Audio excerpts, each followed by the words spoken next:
ज़राए कानून के खिलाफ अभी तक किसान और सियासी पार्टियों के जरिए एहतजाज तो किया ही जा रहा है, मगर अब भोपाल गैस मुतासरीन ने किसानों की हिमायत का ऐलान कर दिया है।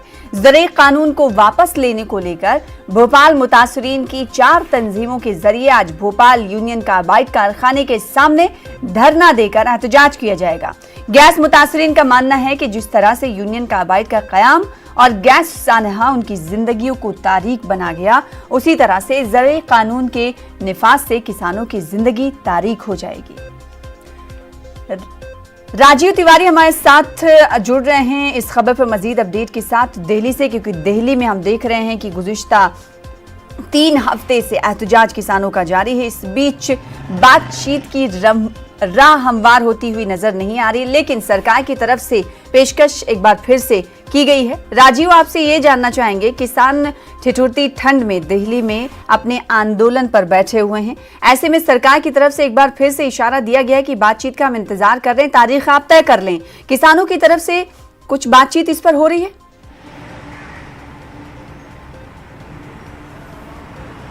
बिल्कुल, अगर देखा जाए तो सरकार के तरफ से हर पहलू पे जो है ये मौका दिया जा रहा है कि किसान आ करके और बात करें और रास्ते निकालें। लेकिन अगर देखा जाए तो किसान जो उनकी मांगे हैं कि नई किसान नीति जो आई है उसको बिल वापस लेने की जो बात सीधे तौर पे लोग कर रहे हैं, तो उस पर वो लोग अड़ी गए। और आज मैं आपको बताऊं कि अभी मैं जो यूपी और दिल्ली का बॉर्डर है, चिल्ला बॉर्डर, यहाँ पे हूँ। तो यहाँ पे दिल्ली से नोएडा आने वाले लोगों के लिए तो रास्ता खुला है, लेकिन यूपी से नोएडा से जो लोग दिल्ली जा रहे हैं उस रास्ते को बैरिकेड किया गया है। सबसे बड़ी बात यह है कि आज 26वां दिन हो गया है और लगातार बातों का दौर चल रहा है, लेकिन रास्ते नहीं बन पा रहे हैं। मैं आपको बताना चाहूँगा कि चूँकि पश्चिमी उत्तर प्रदेश में किसानों के तमाम संगठन हैं, बड़े नेता हैं, तो इधर के जो बीजेपी के जो बड़े नेता हैं, संजीव बालियान, कल कुछ किसान नेताओं को लेकर के कल कृषि मंत्री से मुलाकात भी किए थे।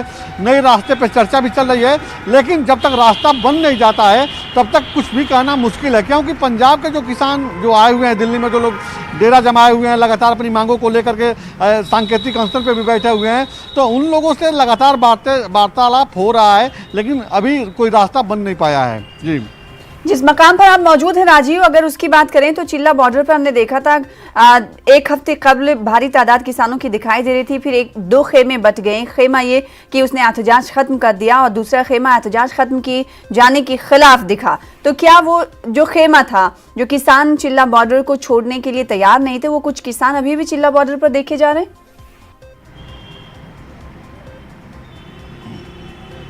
देखिए, जो चिल्ला बॉर्डर पे जो भारी संख्या में किसान इकट्ठा हुए थे, उसमें पश्चिमी उत्तर प्रदेश के किसान थे और दूसरे राज्यों के भी किसान यहाँ पे आए हुए थे। लेकिन जो किसान, जैसे जो बीजेपी के तमाम जो मंत्री हैं, संजीव बालियान, और भी जो मंत्री हैं पश्चिमी उत्तर प्रदेश के, जो किसान बीजेपी के बड़े नेता हैं, वो लोग जैसे जैसे किसानों को मोटिवेट कर रहे हैं और उस पॉलिसी के बारे में बता रहे हैं कि कितना फ़ायदा होगा, तो बहुत से किसान संतुष्ट होकर के वापस लौट गए हैं। ऐसा नहीं कि सभी लोग डेरा जमाए हुए हैं, लेकिन कुछ ऐसे किसान हैं, किसान संगठन है जो अपनी मांगों पे अभी अड़ी गए और बैठे हुए हैं।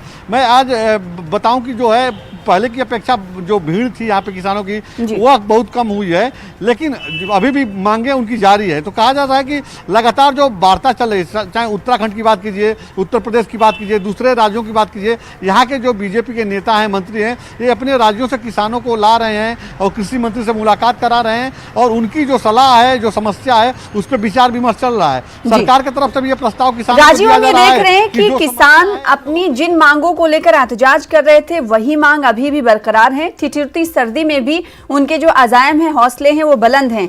आप दिल्ली में मौजूद हैं, ठिठुरती सर्दी किस तरह से बढ़ रही है आपको अंदाजा ही होगा, लेकिन किसानों पर इस सर्दी का असर दिख रहा है या नहीं? हम भी बोले 1-2 बातें।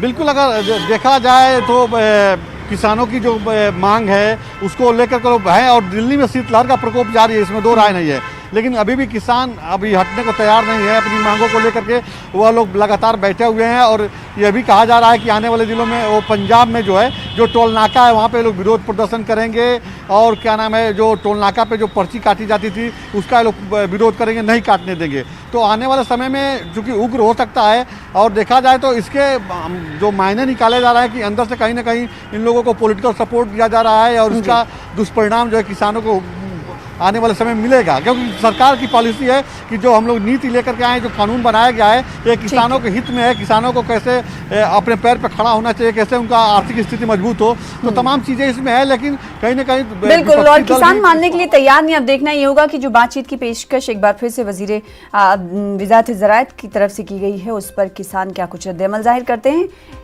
फिलहाल बेहद शुक्रिया राजीव, हमारे साथ जुड़ने के लिए। आगे भी आपसे जुड़ते रहेंगे, इस हवाले से तफसीलात लेते रहेंगे।